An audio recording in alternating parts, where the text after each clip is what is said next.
Hello everyone, আসসালামু আলাইকুম। সকলকে তোমাদের সবাইকে স্বাগত জানাচ্ছি আমাদের অষ্টম শ্রেণী বিজ্ঞানের আরেকটা লেকচারে। তো ভাইয়া, আজকে আমরা ওয়ান শট লেকচারের মাধ্যমে চ্যাপ্টার নাম্বার 8 রাসায়নিক বিক্রিয়া এটা আমরা সমাধান করতে যাচ্ছি। ওকে, তো আমরা কিন্তু অলরেডি বিজ্ঞান বইয়ের দ্বিতীয় অর্ধাংশে চলে আসছি। তো চলো দেখি আমরা আজকের লেকচারে কি কি টপিক পড়তে পারি। আচ্ছা, প্রথমে আমরা কি করব, প্রতীক বা সিম্বল নিয়ে একটু পড়াশোনা করব। প্রতীক মানে কি, কোনো মৌলকে প্রকাশ করার জন্য যে আমি বর্ণগুলো ব্যবহার করি, যে আমি সাংকেতিক চিহ্ন বা বর্ণগুলোকে আমি ইউজ করি। এই বর্ণগুলো হয় ইংরেজি বর্ণমালা থেকে আসবে অথবা ল্যাটিন বর্ণমালা থেকে কিন্তু আসতে পারে, ল্যাটিন শব্দ থেকেও কিন্তু আসতে পারে। আচ্ছা, আমি তোমাকে কিছু এক্সাম্পল দেই। আমাদের মৌল কয়টা বলো তো? 118টা। সবগুলো প্রতীককে আমার শেখা লাগবে? সবগুলো তো আসলে পসিবল না, তবে যে কয়টা পসিবল বা যে কয়টা আমাদের পড়া উচিত সেইগুলো আমি তোমাদের শেখাবো। তো চলো আমি স্টার্ট করতে পারি। প্রথমে আমরা কিছু সিম্পল এক্সাম্পল নিয়ে আমরা একটু আলোচনা করি। প্রথমে বললাম কি, হাইড্রোজেন। ওকে, হাইড্রোজেন। তো হাইড্রোজেনের প্রতীকটা কি আসে জানো? H, capital H. ওকে, প্রতীকে যদি আমি একটা লেটার ইউজ করি অলওয়েজ সেটা কি হবে? বড় হাতের হবে, ক্যাপিটাল হবে। ওকে, আবার আমি চিন্তা করলাম কি, এখানে আমি কার্বন নিলাম। কার্বন, কার্বনের প্রতীকটা কি আসে? সি। ওকে, তাহলে বুঝতে পারতেছো তো আমরা কিভাবে প্রতীকটাকে ঠিক করলাম, ডিসাইড করলাম। মৌলের নামের প্রথম অক্ষরই হচ্ছে প্রতীক, এভাবে বলা যাইতে পারে না? হ্যাঁ, এভাবে কিন্তু আমরা চিন্তা করতে পারি। আবার ধরো হচ্ছে নাইট্রোজেন, নাইট্রোজেন হচ্ছে এন, তাই তো? নাইট্রোজেন কি? এন, কারণ কি প্রথম লেটারটা হচ্ছে এন। ওকে, তারপর আর কি হইতে পারে তুমি চিন্তা করতে পারো হচ্ছে বোরন, বোরন। ওকে, কাঁচের মধ্যে অনেক সময় বোরোসিলিকেট থাকে। তারপর ধরো হচ্ছে অক্সিজেন, অক্সিজেন। ওকে, এই, তাই না? মোটামুটি আমরা কিন্তু এইসব হয়তো আগে থেকে জানতাম, আমরা নতুন করে আবার শিখলাম। আচ্ছা, তাই এটা গেল। এখন সমস্যা হচ্ছে যদি ভাইয়া এরকম একাধিক মৌল চলে আসে যাদের নামের শুরু একদম সেম লেটার দিয়ে, তখন কি হবে? ও কথা কি বুঝতে পারছো? আমি এখানে অন্য কোনো মৌলকেও নিলাম যাদের নামটা হচ্ছে লেটস সে এইচ দিয়ে শুরু, তখন আমি কি করব? একটা এক্সাম্পল নেই, দেখি আমরা বুঝি কিনা। ধরো আমি এখানে নিলাম কি, হিলিয়াম, হিলিয়াম। ওকে, তাহলে দেখো তো ভাইয়া, হাইড্রোজেনও এইচ দিয়ে শুরু, তাই তার প্রতীক এইচ। ওকে, লজিক্যাল। হিলিয়ামও তো ভাই এইচ দিয়ে শুরু, তাহলে কি তারও প্রতীক এইচ হবে? দুইটা মৌলের প্রতীক কখনোই ম্যাচ করবে না, বুঝতে পারছো? তার মানে এখানে কিন্তু আমি শুধুমাত্র এইচ নিতে পারবো না। এইচ এর সাথে আমি কি নিবো বলতো? এইচ এর সাথে অন্য একটা বর্ণ আমি নিব, সেটা হইতে পারে দ্বিতীয় বর্ণ, তৃতীয় বর্ণ, চতুর্থ বর্ণ। এটা আমরা আগে থেকে ডিসাইড করে রাখি, বুঝতে পারছো? আমি কিন্তু এখানে এরকম না যে প্রথম বর্ণের পর সবসময় দ্বিতীয় বর্ণই নিতে হবে। কিছু কিছু ক্ষেত্রে আমরা নিব, কিছু কিছু ক্ষেত্রে আমরা নিব না, বুঝছো? এটা কিন্তু কোনো নির্দিষ্ট রুলস নাই। রুলসে কি বলা হয়? সর্বাধিক উচ্চারিত বর্ণটাই আমাদের নিতে হবে, তাই না? সো এটা একটু কঠিন লাগতে পারে, বাট আমরা মোটামুটি মাথায় রাখি ভাই। আমি তোমাকে যে কয়টা বলে দিই সেগুলাই মোটামুটি মনে রাখো। তো এখানে আমি কি এক্সাম্পল দেখাইলাম? প্রথম বর্ণ এবং দ্বিতীয় বর্ণ, এটা নিয়ে কিন্তু আমাদের কি হইতে পারে বলতো? সিম্বলটা হইতে পারে।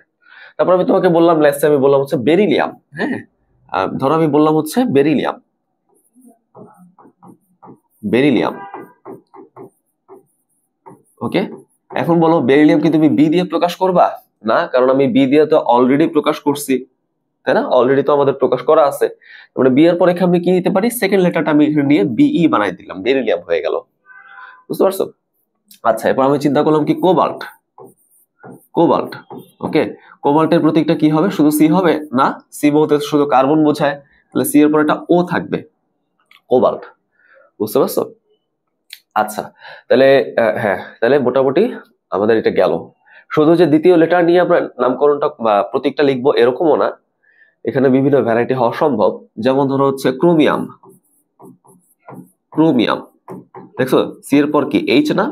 সি এর পর কিন্তু এইচ, বাট আমি সি এর পরে এখানে এইচ নিব না, আমি কি নিব? আর। রুলসটা কি? সর্বাধিক উচ্চারিত লেটারটা, সর্বাধিক উচ্চারিত বর্ণটা সি আর, এটা হচ্ছে ক্রোমিয়াম, বুঝতে পারছো? আচ্ছা, এরপর তুমি চিন্তা করতে পারো হচ্ছে সিজিয়াম, সিজিয়াম। সিজিয়ামের প্রতীকটা কি হবে বলতো? সিই হবে না, সিএস হবে, বুঝছো? সিএস হবে। ওকে, আমার কথা কি বোঝা গেছে?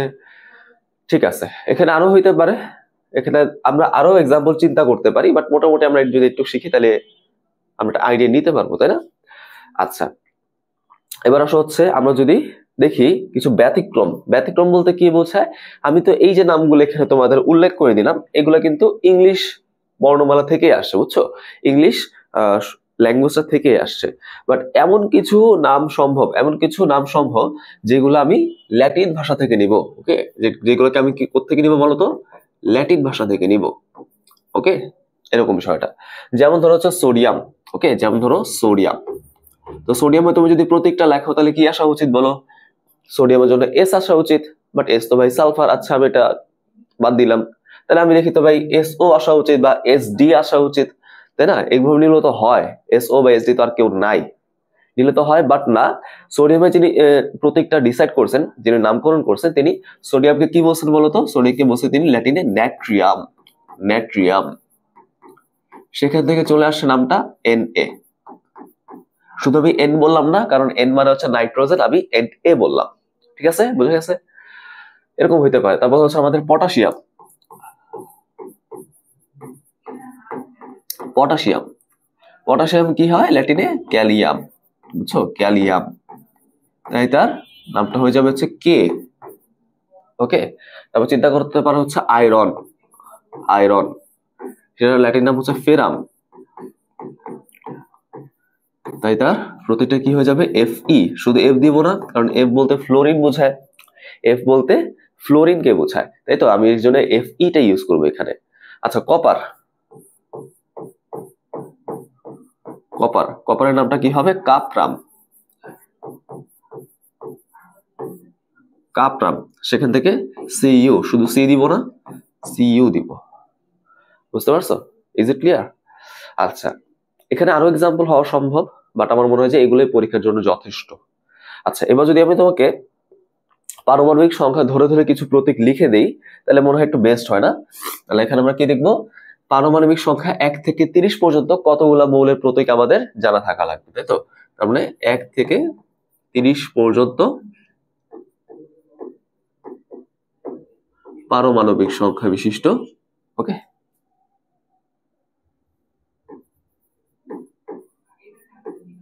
পারমাণবিক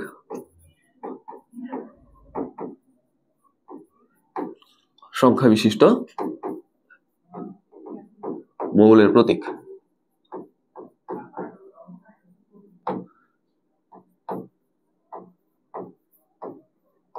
ওকে, আচ্ছা,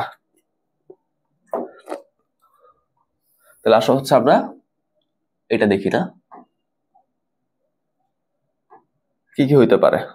একদম সিরিয়াল ভাবে আমাদের পড়তে হবে।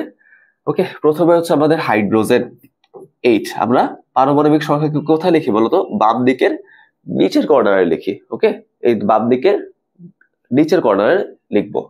তারপর কি আছে 2 নম্বরে? হিলিয়াম। 3 নম্বর আছে লিথিয়াম, Li দিয়ে প্রকাশ করা হয়। 4 হচ্ছে বেরিলিয়াম। ওকে, 5 হচ্ছে বোরন। ওকে, তাহলে তুমি বলতে পারতা ভাই বেরিলিয়াম যেহেতু আগে, তাহলে আমি বেরিলিয়ামকে বি বলি, বোরনকে BO বা BR বলি, এরকম মনে হইতে পারে। বাট এটা মেনলি যিনি এই জিনিসটাকে আবিষ্কার করছেন, এই বোরনটাকে আবিষ্কার করছেন, তিনি এটাকে মেনলি এই প্রতীক দিয়ে প্রকাশ করে গেছেন। বুঝতে পারছো? আচ্ছা, 6 হচ্ছে কার্বন, 7 হচ্ছে নাইট্রোজেন, 8 হচ্ছে অক্সিজেন। ওকে, 9 হচ্ছে ফ্লোরিন, 10 হচ্ছে নিয়ন, তাই তো? 11 হচ্ছে সোডিয়াম, 12 হচ্ছে ম্যাগনেসিয়াম, 13 হচ্ছে অ্যালুমিনিয়াম, 14 হচ্ছে সিলিকন, 15 হচ্ছে ফসফরাস, 16 সালফার, 17 ক্লোরিন, তাই তো? 17 ক্লোরিন, 18 হচ্ছে আর্গন, 19 হচ্ছে potassium, 20 calcium, okay, 21 scandium, 22 titanium, 23 vanadium, 24 chromium, 25 manganese, 26 iron, 27 cobalt, 28 nickel, 29 copper, আর 30 জিঙ্ক। বুঝছো? এরপর কি শিখবা? এরপর তুমি শিখতে পারো 31 গ্যালিয়াম, 32 জার্মেনিয়াম, 33-এ আর্সেনিক, 34-এ সেলেনিয়াম, 35-এ ব্রোমিন, আর 36 হচ্ছে ক্রিপ্টন। এই 36 পর্যন্ত তুমি চাইলে মনে রাখতে পারো। আসলে 1 থেকে 30 পর্যন্ত পড়লেই হয়, আমি তোমাকে একটু বেশি পড়াই দিলাম। হ্যাঁ, 36 পর্যন্ত পড়াই দিলাম। তাহলে তোমাদের কাজটা কি হবে, আমি তো প্রতীকগুলো লিখে দিলাম, তুমি কোনটার জন্য কি নাম সেটা তুমি লিখবা। ওকে, কোন নামটা কোন প্রতীককে ইন্ডিকেট করে, যেমন সোডিয়াম কিন্তু Na কে ইন্ডিকেট করে না, তাই না, নাইট্রিয়াম Na কে ইন্ডিকেট করে। তুমি সেভাবে লিখে লিখে আমাকে হচ্ছে জমা দিবা, ঠিক আছে, হোমওয়ার্ক হিসেবে। ঠিক আছে, হোমওয়ার্ক হিসেবে আমাকে তোমরা এটা জমা দিবা। তাহলে আমরা প্রতীক বুঝতে পারছি। এবার চলে আসো হচ্ছে সংকেতের মধ্যে। ওকে, সংকেত বিষয়টা কি, একটা যৌগ, সেই যৌগের মধ্যে কতগুলা মৌল, কোন মৌলের কতগুলা পরমাণু এবং কতগুলা মৌলে কতগুলা পরমাণু সেই যৌগের মধ্যে উপস্থিত, তাকে যদি আমি প্রতীক বা সংখ্যা দিয়ে প্রকাশ করতে পারি, সেটাই হবে সংকেত। ওকে, যেমন ধর আমি এখানে তোমাকে প্রথমে বললাম হচ্ছে পানির কথা। পানির একটা অণুতে কি থাকে বলতো, একটা অণুতে থাকে হচ্ছে 2টা হাইড্রোজেন পরমাণু এবং একটা অক্সিজেন পরমাণু। ওকে, 2টা হাইড্রোজেন পরমাণু এবং একটা অক্সিজেন পরমাণু। তাহলে বোঝা গেল এটাই হবে পানির সংকেত। আবার ধরো আমি এখানে বললাম চুন। ওকে, বললাম কি চুন, চুনের সংকেত কি দেখো, একটা ক্যালসিয়ামের পরমাণু আর একটা হচ্ছে অক্সিজেনের পরমাণু, বুঝছো, একটা ক্যালসিয়াম এবং আরেকটা হচ্ছে অক্সিজেনের পরমাণু। ওকে, তারপর হচ্ছে চুনাপাথর। চুনাপাথরে একটা ক্যালসিয়াম পরমাণু, একটা কার্বন পরমাণু, 3টা অক্সিজেন পরমাণু। বোঝা গেছে? তারপর ধরতে পারি আমরা, আরো বলতে পারি চুনের পাথর, কি বলবো না বললে হয়। আচ্ছা, আমরা যদি বলি হচ্ছে খাদ্য লবণ, এটা সংকেতটা কি হয়, একটা সোডিয়ামের পরমাণু, একটা ক্লোরিনের পরমাণু, তাই না? আচ্ছা, আবার বলতে পারি আমরা এখানে চিনি, আমরা যে খাবারটা খাই, মিষ্টি বানাই, তাই না, সেমাই যে মিষ্টি হয় কেন, চিনির কারণে। সঙ্গে কি 12টা কার্বনের পরমাণু, মানে কার্বন মৌলের 12টা পরমাণু, হাইড্রোজেন মৌলের 22টা পরমাণু, অক্সিজেন মৌলের 11টা পরমাণু। বুঝতে পারছো? আবার হচ্ছে গ্লুকোজ, আমরা মাঝে মাঝে যখন দুর্বল লাগে তখন আমরা কি করি, তখন হচ্ছে আমরা পানির মধ্যে গ্লুকোজ মিলাই খাই না, ওই যে গ্ল্যাক্সোজ ডি, ওইটাই কিন্তু আসলে গ্লুকোজ। বুঝছো? সংকেত কি, 6টা কার্বন মৌলের পরমাণু, 12টা হাইড্রোজেন মৌলের পরমাণু, 6টা অক্সিজেন মৌলের পরমাণু। ওকে, বোঝা গেল? ঠিক আছে, এভাবে অনেক তুমি সংকেত চিন্তা করতে পারো, এরকম অনেক হইতে পারে, আমি কয়েকটা তোমাকে একটু দেখানোর চেষ্টা করলাম। ওকে, আচ্ছা, এরপর হচ্ছে যোজনী বা ভ্যালেন্সি। যোজনী মানে কি বলতো, কোন মৌল অন্য কতগুলো মৌলের সাথে যুক্ত হইতে পারে বা অন্য কোনো মৌলের সাথে যুক্ত হওয়ার ক্ষমতা বা প্রবণতা, তাই তো? যোজনী বলতে কি বোঝায়, অন্য কোনো মৌলের সাথে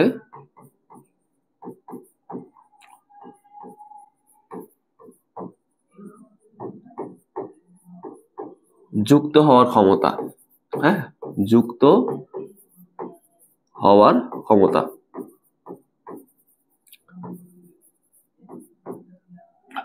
বুঝতে পারছো? আচ্ছা, কিরকম বিষয়টা যদি আমি তোমাকে একটু বোঝানোর চেষ্টা করি, লেটস এখানে হচ্ছে আমি একটু ক্লোরিন দিয়ে তোমাকে আগে প্রথমে বোঝাই। হ্যাঁ, দেখো, একটা ক্লোরিন পরমাণু যখন হাইড্রোজেন ক্লোরাইড যৌগ হইতে চায়, তখন তাকে কিন্তু আলটিমেটলি একটা হাইড্রোজেন পরমাণুর সাথে যুক্ত হইতে হয়। তাহলে কোনো মৌলের পরমাণু যতগুলো হাইড্রোজেনের সাথে যুক্ত হইতে পারবে, সেটাই কিন্তু তার যোজনীকে বোঝায়। তাই এখানে আমি ক্লোরিনের যোজনী কত পাবো বলতো, 1 পাবো। ঠিক আছে, বোঝা গেছে? আবার তুমি চিন্তা করতে পারো হচ্ছে হাইড্রোজেন সালফাইড। তাহলে দেখো, 2টা হাইড্রোজেনের সাথে আমি যুক্ত হইলাম, এখানে সালফাইড যোজনী কত আসবে, 2। বুঝছো? তারপর তুমি চিন্তা করতে পারো অ্যামোনিয়া, এই যৌগটার নাম কি বলতো, অ্যামোনিয়া। নাইট্রোজেন এখানে 3টা হাইড্রোজেনের সাথে যুক্ত হইলো, তাহলে নাইট্রোজেনের যোজনী কত আসবে, 3। বুঝতে পারছো? আচ্ছা, এটা কিন্তু তুমি ক্লোরিন দিয়েও ব্যাখ্যা করতে পারো, তুমি জিনিসটাকে ব্যাখ্যা করতে পারো। কিরকম, যেমন ধরো হচ্ছে যতগুলো পরমাণু বা একটা পরমাণু যতগুলো ক্লোরিনের সাথে যুক্ত হইতে পারে, সেটাই হচ্ছে ওই পরমাণুর যোজনী, বা এটাকে আমরা যোজ্যতাও বলতে পারি। আচ্ছা, বিষয়টা কিরকম ধরলাম, সেটা হচ্ছে CCl4, কার্বন টেট্রাক্লোরাইড। 4টা ক্লোরিন পরমাণুর সাথে যুক্ত হইলো, এখানে কার্বনের যোজনী কত আসবে, 4। এরকম বলা সম্ভব। আবার তুমি এখানে চিন্তা করতে পারো PCl5, 5টা ক্লোরিন পরমাণুর সাথে যুক্ত হলো, তাই ফসফরাসের যোজনী এখানে কত 5। ওকে, বুঝতে পারছো?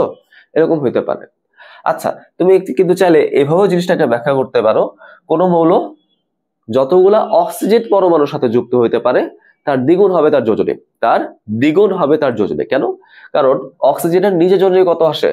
অক্সিজেনের নিজের যোজনী আসে হচ্ছে 2। তুমি যদি এখানে পানির সংকেত দেখো সেটা কত, সেটা কি বলো H2O। তাহলে 2টা হাইড্রোজেন পরমাণুর সাথে যুক্ত হলে মানে কি অক্সিজেনের যোজনী কিন্তু 2। তাহলে অক্সিজেন যেহেতু নিজে 2 তাকে, তাই যতগুলো অক্সিজেন হচ্ছে কোনো মৌলের সাথে যুক্ত থাকবে তাকে যদি আমি ডাবল করে দিই তাহলে তার যোজনী পাওয়া সম্ভব। আচ্ছা, যেমন ধরো আমি যদি এখানে বলি সালফার ডাইঅক্সাইড, তাহলে এখানে সালফারের যোজনী কত আসবে? 2টা অক্সিজেন আছে, তাহলে তুমি ডাবল করে দিবা, তাহলে 4। আবার আমি বলতে পারি কি সালফার ট্রাইঅক্সাইড, তাহলে খেয়াল করে দেখো 3টা অক্সিজেন পরমাণু আছে, ডাবল করে দাও তাহলে 6। বুঝতে পারছো এরকম বিষয়টা? ওকে, মোটামুটি এরকম হলেই আমাদের এখানে বোঝা যায়, তাই না? এখন এখানে আরেকটা টার্ম আছে, সেটা কি? সেটা হচ্ছে পরিবর্তনশীল যোজ্যতা বা পরিবর্তনশীল যোজনী। মানে কি একই মৌলের একাধিক ধরনের যোজনী হওয়া সম্ভব। কিরকম? তুমি এখানে খেয়াল করে দেখো, সালফার হচ্ছে এই যৌগের মধ্যে 2, এইটা এই যে সালফার ডাইঅক্সাইড এই যৌগের মধ্যে 4 এবং এই যৌগের মধ্যে কিন্তু 6, তাই না? আবার তুমি যদি এখানে ফসফরাস দিয়ে চিন্তা করো, দেখো তো PCl5 এর মধ্যে ফসফরাসের যোজনী কত 5, বাট তুমি যদি ফসফিন গ্যাসটার কথা চিন্তা করো PH3, সেখানে ফসফরাসের যোজনী কত আসবে 3। ওকে, এরকম করে কিন্তু একটা মৌলের একাধিক যোজনী সম্ভব, সেটা ডিপেন্ড করবে সে কতগুলা বন্ধন তৈরি করলো বা কিভাবে যৌগটা তৈরি করলো তার উপর।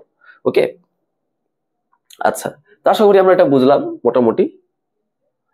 আচ্ছা, এবার চলে আসা হচ্ছে রাসায়নিক সমীকরণ। রাসায়নিক সমীকরণ মানে কি? রাসায়নিক বিক্রিয়া যা হচ্ছে সেটাকে আমি কি করব, একটা সমীকরণের মাধ্যমে, একটা ইকুয়েশনের মাধ্যমে উপস্থাপন করার চেষ্টা করব। আচ্ছা, এই ইকুয়েশনের তিনটা পার্ট থাকে, বুঝছো? একটা হচ্ছে বাম দিকের বিক্রিয়ক পার্ট, একটা হচ্ছে আমাদের ডান দিকের উৎপাদ পার্ট, এবং মাঝখানের হচ্ছে কিছু প্রতীক। সেটা হইতে পারে এরকম একদিকে তীর চিহ্ন, সেটা হইতে পারে এরকম 2 দিকে তীর চিহ্ন, আবার হইতে পারে সেটা এরকম সমান চিহ্ন। কোনটা কখন ইউজ করব? যখন 2 দিকে আমাদের সমতাকরণ থাকবে, তখন বিক্রিয়া যাই হোক না কেন আমি এখানে সমান চিহ্নটা ইউজ করতে পারবো। তার মানে সমান চিহ্নটা আমি কখন ইউজ করতে পারবো? যখন 2 দিকে সমতাকরণ করা থাকবে, যখন বিক্রিয়াটাকে আমি সমতাকরণ করে ফেলতে পারবো। বুঝতে পারছো? মানে বাম দিকে যতগুলো পরমাণু, ডান দিকে ঠিক একই সংখ্যক পরমাণু, তখনই আমি কেবল সমান চিহ্ন ব্যবহার করতে পারি, অন্য কোনো কিছু না। আমি একদিকের তীর চিহ্ন কখন ইউজ করতে পারবো? যখন একমুখী বিক্রিয়া হয়, মানে শুধুমাত্র বিক্রিয়ক ভেঙে যখন উৎপাদ তৈরি হবে, তখন আমি একদিকের তীর চিহ্নটাকে ইউজ করতে পারি। দ্বিমুখী তীর চিহ্ন আমি কখন ইউজ করব? যখন উভমুখী বিক্রিয়া হয়, অর্থাৎ বিক্রিয়ক ভেঙে যখন উৎপাদ তৈরি হবে এবং উৎপাদ ভেঙে যখন বিক্রিয়ক তৈরি হবে একই সাথে, তখন আমরা হচ্ছে এই চিহ্নটাকে ইউজ করতে পারি। বোঝা গেছে? আচ্ছা, ঠিক আছে, তাহলে আমরা কিছু এক্সাম্পল দেখার চেষ্টা করি। ধরো আচ্ছা, আমি এখানে অ্যামোনিয়া গ্যাস তৈরি করতে চাই, তাহলে যে তৈরি হবে সে কিন্তু উৎপাদ, যাকে আমি ব্যবহার করবো তারা হচ্ছে বিক্রিয়ক। তাহলে চিন্তা করে দেখো, এখানে বিক্রিয়কে কে কে হইতে পারে? নাইট্রোজেন গ্যাস, এবং এখানে আমাদের হাইড্রোজেন গ্যাস থাকবে। ওকে, তো এটা হচ্ছে একটা উভমুখী বিক্রিয়া হয়, আলটিমেটলি এখানে তৈরি হবে কি অ্যামোনিয়া। তাহলে দেখো নাইট্রোজেন গ্যাস হাইড্রোজেন গ্যাসের সাথে বিক্রিয়া করবে, বিক্রিয়া করে এখানে অ্যামোনিয়া তৈরি করে। বোঝা গেল? এখন তুমি বলতে পারো ভাই, বাম দিকে নাইট্রোজেন আছে দুটা পরমাণু, আর ডান দিকে আছে একটা পরমাণু, সমান তো হলো না। ভাই আমাকে একটু সমান করে দেন। আসলে আমরা সমান করি, পূর্ণ সংখ্যা দিয়ে গুণ করলে কাজ শেষ। কি বললাম? পূর্ণ সংখ্যা দিয়ে তুমি যদি গুণ করো তাইলেই কাজ শেষ। এখানে আমি নাইট্রোজেন 2টা দেখতে পারতেছি, আর এখানে নাইট্রোজেন কয়টা? মাত্র একটা। এই 3 কিন্তু হাইড্রোজেনের জন্য। তাহলে যদি আমি নাইট্রোজেন সংখ্যা ব্যাচ করতে চাই, তাহলে আমার কাছে 2টা অপশন, হয় আমি এটাকে অর্ধেক করে ফেলবো, অথবা এখানে আমি 2 দিয়ে গুণ করে সমান করে ফেলবো। তাহলে আমাদের কোনটা করা উচিত? পূর্ণ সংখ্যা নিয়ে কাজ করা উচিত, 2 দিয়ে গুণ করা উচিত। তাহলে নাইট্রোজেন এখানেও 2টা, এখানেও 2টা ম্যাচ করে গেল। এবার তুমি চিন্তা করো হাইড্রোজেনের কি হলো বস? এখানে তো হাইড্রোজেন 2টা, তাই না? আর এখানে হাইড্রোজেন কয়টা? 3টা। তাহলে 3 দুগুণে কত আসে? 6। এখানে 3টা, আবার অণু বানাইছে 2টা, তাহলে 2টা অণুতে 3টা করে 6টা হাইড্রোজেন পরমাণু। তাহলে 2 এর সাথে কত দিয়ে গুণ দিলে 6 হবে? 3 দিয়ে। তাহলে এই হচ্ছে সেই সমতাকৃত সমীকরণ। বুঝতে পারছো? আচ্ছা, আমরা আসো আরো এক্সাম্পল দেখি। ধরো হচ্ছে আমি এখানে কি দিলাম, FeCl2 তার সাথে হচ্ছে Cl2, তাহলে ফেরাস ক্লোরাইড তার সাথে হচ্ছে ক্লোরিন গ্যাসের আমি বিক্রিয়া দিলাম। বিক্রিয়া দিয়ে এখানে কি পাইলাম বলতো? এখানে পাইলাম হচ্ছে, আচ্ছা বলতো এখানে কি এখন আমি সমান চিহ্ন ইউজ করতে পারবো না? অবশ্যই পারবো, কারণ দুই দিকে কিন্তু সমতাকরণটা হয়ে গেছে। বুঝতে পারছো? আচ্ছা, এখন দেখো এখানে মেনলি বিক্রিয়া হয়ে কি হবে বলতো? ফেরিক ক্লোরাইড তৈরি হবে, ফেরিক ক্লোরাইড তৈরি হবে। এখন বলো যে আমি কিভাবে বুঝলাম এটা ফেরাস, কিভাবে বুঝলাম ফেরিক? তোমাদের বইয়ে বড় একটা চার্ট আছে, তাই না? তোমাদের বইয়ে বড় একটা চার্ট দেওয়া আছে এবং সেখানে হচ্ছে এই আস ইক এই বিষয়গুলোকে ক্লিয়ার করা হয়েছে। সো এটা মিললে হচ্ছে আমাদের এই যোজনীয় অংশের পড়া। সো এখান থেকে যদি আমি দেখাই দেই আস এবং ইকের কাহিনীগুলা, হ্যাঁ, আস ও ইক এদের কাহিনীগুলো একটু দেখার চেষ্টা করি। মনে রাখবো আস এবং ইক শুধুমাত্র দুইটা কেসে আমাদের প্রযোজ্য হবে, বুঝছো? দুইটা কেসে শুধুমাত্র প্রযোজ্য হবে। কোন দুইটা কেস? এটা হচ্ছে শুধুমাত্র ধাতুর ক্ষেত্রে আমি ব্যবহার করতে পারবো, কোনো অধাতুর ক্ষেত্রে কিন্তু ব্যবহার করা যাবে না। তাহলে তুমি চিন্তা করো, সালফার হচ্ছে অধাতু, তাহলে তার ক্ষেত্রে আসিকের কাহিনী আসবে না। ফসফরাস অধাতু, আসবে না। কার্বন অধাতু, আসবে না। আসবে কার ক্ষেত্রে বলো? তোমার কপারের ক্ষেত্রে, আয়রনের ক্ষেত্রে, তাই না? এগুলোর ক্ষেত্রে আসতে পারে। আচ্ছা, তাই তো? আচ্ছা, তাহলে মোটামুটি গেল, ঠিক আছে। তারপর দেখো এই ধাতুগুলো যদি পরিবর্তনশীল যোজনী থাকে, পরিবর্তনশীল যোজনী থাকে, তখনই আমি কেবল এটাকে ইউজ করতে পারবো। পরিবর্তনশীল যোজনী যদি থাকে তখনই কেবল এটাকে ইউজ করা সম্ভব, আদারওয়াইজ না। ওকে, তো কিভাবে ইউজ করা সম্ভব একটু খেয়াল করে দেখো। যদি আমাদের পরিবর্তনশীল যোজনীর মধ্যে যে মানটা ছোট হবে তাকে আমরা হচ্ছে আস দিয়ে প্রকাশ করতে পারি। তার মানে এটা হচ্ছে ছোট যোজনী, কম যোজনী, কম ক্ষমতা আর কি। আর যার যোজনীটা বেশি আসবে তাকে আমরা ইক দিয়ে প্রকাশ করতে পারি। ওকে, তাহলে বড় যোজনী, বড় যোজনী। বুঝতে পারছো? একটু মাথায় রাখি। আচ্ছা, একটা এক্সাম্পল দেই। ধরো হচ্ছে যে আমাদের যে এক্সাম্পলটা নিয়ে আমরা একটু আগে, বা যে বিক্রিয়াটা নিয়ে আমরা একটু আগে কনসার্ন ছিলাম, দেখো তো এখানে আয়রন হচ্ছে দুইটা ক্লোরিন পরমাণুর সাথে যুক্ত। তাহলে আয়রনের যোজনী কত? এখানে 2, হ্যাঁ 2। আর এখানে আয়রনটা হচ্ছে তিনটা ক্লোরিন পরমাণুর সাথে যুক্ত, তাহলে এখানে আয়রনের যোজনী কত আসবে? 3। বুঝতে পারছো? এখানে 2, এখানে 3, মাথায় রাখি। তাহলে ছোট কোডটা হলো নিশ্চয়ই 2, তাই তার নামের শেষে কি আসলো? আস। ওকে, তাহলে খেয়াল করে দেখো এই যে FeCl2 ওর নামের শেষে কি আসবে? আস আসবে। আর FeCl3 তার নামের শেষে কি আসবে? ইক আসবে, তাই না? কোন অংশটার সাথে বলতো? আমি প্রতীক লিখছি যার কারণে, ফেরামের কারণে লিখছি না। আমি কি আয়রনের কারণে এই প্রতীক Fe লিখছি? না।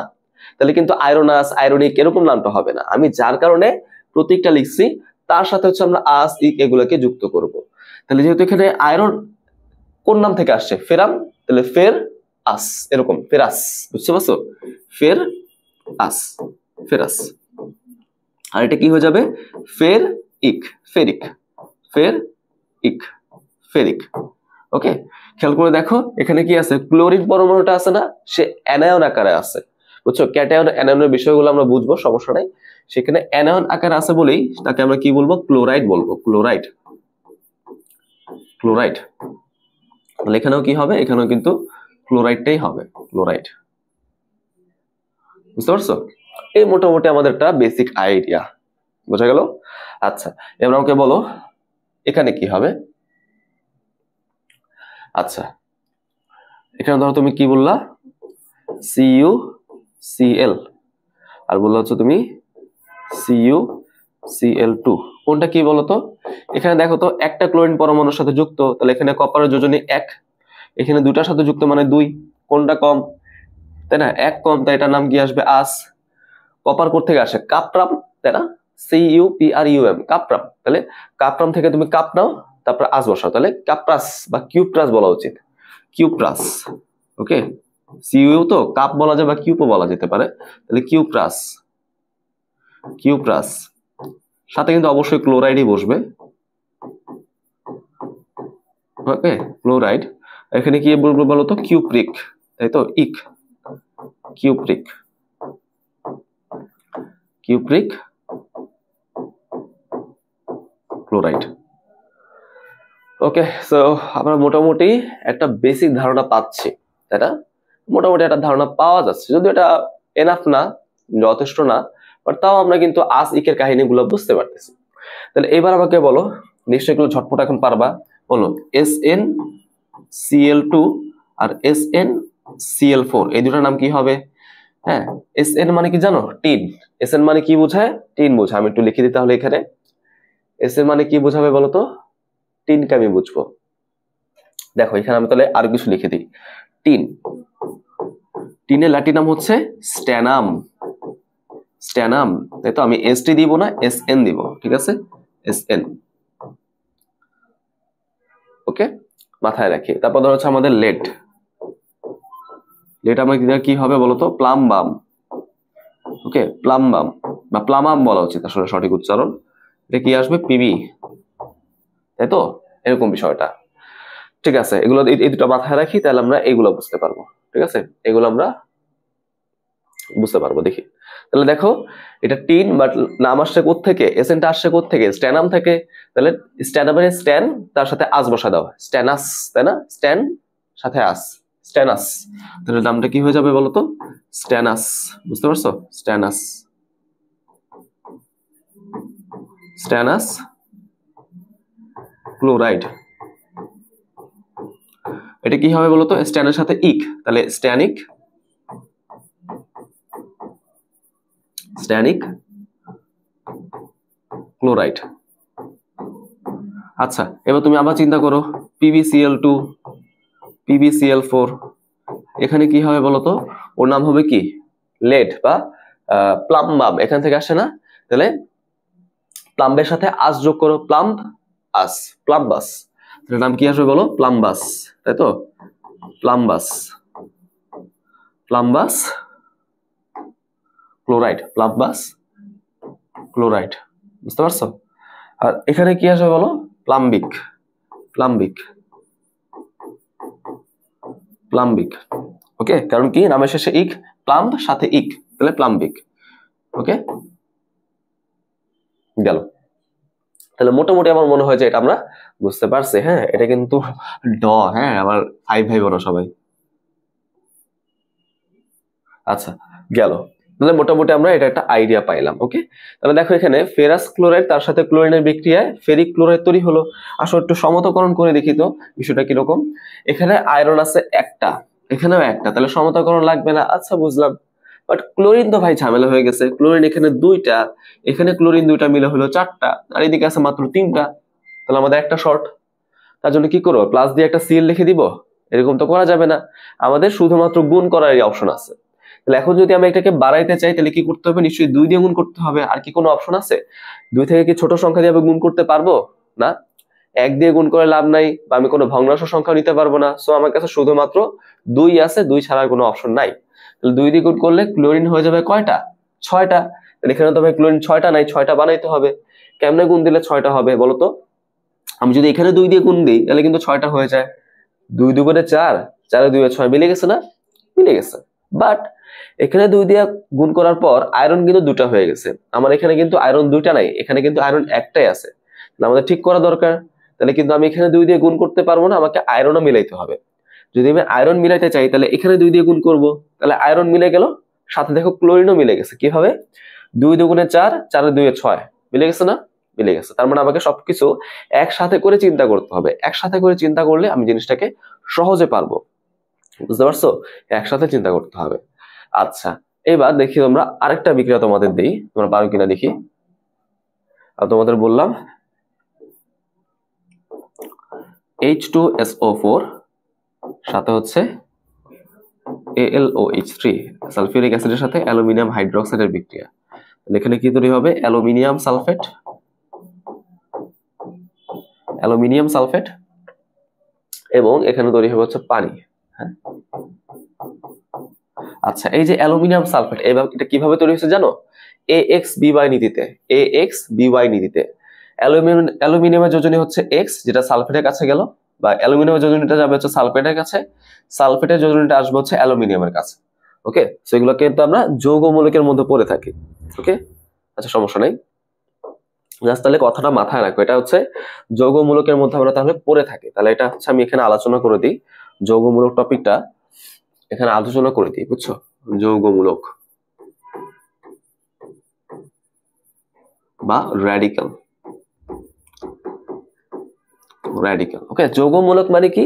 কয়েকটা পরমাণুর গুচ্ছ বা কম্বিনেশন, যারা হচ্ছে একটা সিঙ্গেল মৌল বা একটা সিঙ্গেল আয়নের মতো কাজ করে। ওকে, আচ্ছা, কিরকম হইতে পারে? যেমন ধরো আমাদের নাইট্রেট হতে পারে, কি সেটা বলতো? নাইট্রেট NO3, তার মাথায় -1 চার্জ আছে, মানে সে একটা ঋণাত্মক আয়নের মতো কাজ করতে পারে, সে নিজে হচ্ছে ক্লোরাইড আয়নের মতো কাজ করতে পারে। ওকে, এটা তো একটু মাথায় রাখো। তাহলে খেয়াল করে দেখো, যৌগমূলক মানে কি? কয়েকটা মৌলের কিছু পরমাণু তারা হচ্ছে একটা সিঙ্গেল আয়নের মতো কাজ করবে। এখানে দেখো নাইট্রোজেন মৌলের একটা পরমাণু আছে, অক্সিজেন মৌলের 3টা পরমাণু আছে, এবং তারা হচ্ছে একটা ঋণাত্মক আয়নের মতো কাজ করে, যেমন ক্লোরাইড আয়নের মতো কাজ করে। তাহলে এইটা মিলে কি হবে বলতো? এটা মিলে হবে একটা যৌগমূলক। বুঝতে পারছো আমার কথা? আচ্ছা, এটা হচ্ছে আমাদের একটা যৌগমূলক। এই যৌগমূলকটার নাম কি জানো? নাইট্রেট। ওকে, নাইট্রেট, নাইট্রেট। ঠিক একই রকম ভাবে তুমি এটা চিন্তা করো, সালফারের একটা পরমাণু অক্সিজেনের 4টা পরমাণু মিলে দ্বি-ঋণাত্মক আয়নের মতো কাজ করতেছে, অক্সাইড আয়নের মতো কাজ করতেছে। এটার নাম হয়ে যাবে কি বলতো? Sulphate, sulphate. বুঝছো? আমাদের হচ্ছে আমাদের নাইট্রোজেনের একটা পরমাণু, হাইড্রোজেনের 4টা পরমাণু একটা ক্যাটায়নের মতো কাজ করতেছে, ধরো সোডিয়াম ক্যাটায়নের মতো কাজ করতেছে। প্লাস চার্জ মানে ক্যাটায়ন, মাইনাস চার্জ মানে অ্যানায়ন। একটু মাথায় রাখি, ঠিক আছে? আমি লিখে দিই তাহলে। প্লাস চার্জ মানে কি বোঝাবে? Cation, cation. আর মাইনাস চার্জ দিয়ে কি বোঝাবে? অ্যানায়ন।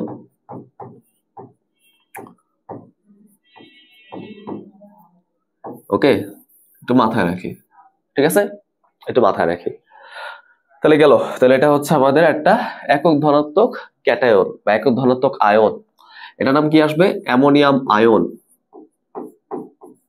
অ্যামোনিয়াম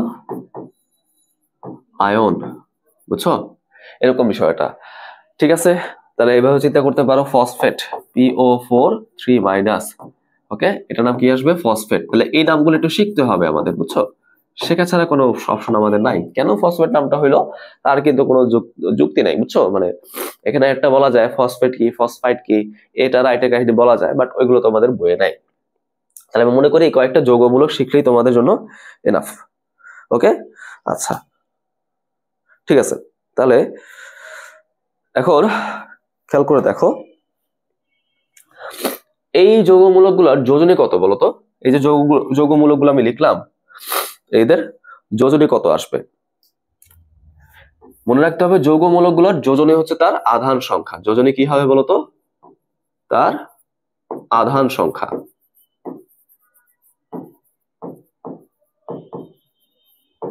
ওকে, তাহলে এবার আমাকে বলতো ভাইয়া, এখানে এখানে নাইট্রেটের যোজনী কত? নিশ্চয়ই 1। আমি এখানে চার্জ সংখ্যাটা দেখবো না, চার্জের চিহ্নটা আমি দেখবো না, শুধুমাত্র সংখ্যাটা দেখবো। তাহলে বলো সালফেটের যোজনী কত? 2। অ্যামোনিয়ামের কত? 1। দেখো নাইট্রেটের যোজনীও 1, অ্যামোনিয়ামের যোজনী কিন্তু 1। ফসফেটের কত বলো? 3। আমি এখানে চার্জটা দেখবো না, চার্জের চিহ্নটা দেখবো না, শুধুমাত্র সংখ্যাটা দেখবো। বুঝতে পারছো আমার কথা? আচ্ছা, ওকে, তাহলে এখানে কিন্তু আমরা বুঝতে পারলাম কিরকম কি। আচ্ছা, তাহলে এখন তুমি একটু চিন্তা করে দেখো তো, এই যে যৌগটা, এই যৌগটার সংকেত আমি কিভাবে লিখতে পারি? ধরো আমি তোমাকে বললাম, ধরো আমি তোমাকে প্রথমে নামটা দিয়ে দিলাম। হ্যাঁ, প্রথমে আমি তোমাকে নামটা দিয়ে দিলাম। কি বললাম বলো তো নামটা? সেটা আমি বললাম তোমাকে let's say ferrous sulphate, ferrous sulphate. এই যৌগটার সংকেত কি হইতে পারে? ফেরাস আমি দেখছি যেখানে আয়রন থাকবে এবং তার আয়রনের যোজনী কত আসবে? 2। ওকে, তাহলে ওর যোজনী কত আমি একটু লিখে নিলাম 2। তোমার এটা লেখার প্রয়োজন নাই, তুমি শুধু এফি লিখবা। সালফেট আসবে SO4, ওর যোজনী কত? ওর যোজনীও 2।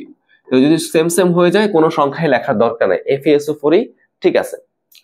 যদি আমি বলতাম তোমাকে ফেরিক সালফেট, ফেরিক সালফেট, তখন কি হইতো খেয়াল করে দেখো, এখানে আয়রনের যোজনী 3, আয়রনের এখানে যোজনী 3 এবং সালফারের কিন্তু এখানে যোজনী 2। যদি সেম সেম না হয়, সেম সেম না হলে আমাদের লিখতে হবে অবশ্যই। তাহলে খেয়াল করে দেখো, এখানে আমাদের সালফেটের যা যোজনী সেটা আমি কি করব, সেটা আমি আয়রনের সামনে লিখবো, বুঝছো? আর আয়রনের যা যোজনী সেটা হচ্ছে আমি সালফেটের সামনে লিখবো। কিন্তু সালফেট তো যৌগমূলক, সো যৌগমূলকের সামনে কি করবো, অবশ্যই আমি ব্র্যাকেটটা দিয়ে নেব। এটা হচ্ছে আমাদের সেই AXBY নীতি, বুঝছো? এটাকে আমরা কি বলবো, এটাকে আমরা বলবো হচ্ছে AXBY নিয়ম। তাহলে এই নিয়মে কি বলা হয়, এখানে বলা হচ্ছে এই যে মৌলটা, এই মৌলটা যোজনী হচ্ছে Y আর B মৌলটা যোজনী হচ্ছে X। আমি যোজনীগুলোকে এক্সচেঞ্জ করে লিখবো। A এর যোজনী যাবে B এর কাছে, B এর যোজনী যাবে হচ্ছে A এর কাছে। এটা হচ্ছে AXBY নিয়ম। তাহলে এখানে দেখো সেম কাজটা করছি, সালফেটের যোজনী গেল আয়রনের কাছে, আয়রনের যোজনী গেল হচ্ছে সালফেটের কাছে। বুঝতে পারছো? এটা হয়তো অবশ্যই কারণ আছে, বাট আমরা অত কিছু না দেখি, আমরা শুধুমাত্র এখানে রুলসটা দেখলাম। ওকে, কারণ দেখো আমি বলি দুইটা হাত, তো এই জন্য সে দুইটা হাত দিয়ে দুইটা আয়রনকে ধরছে, এভাবে তুমি চিন্তা করতে পারো। বোঝা গেল? আচ্ছা, এবার যদি আমি বলি, এখন আমি বললাম অ্যামোনিয়াম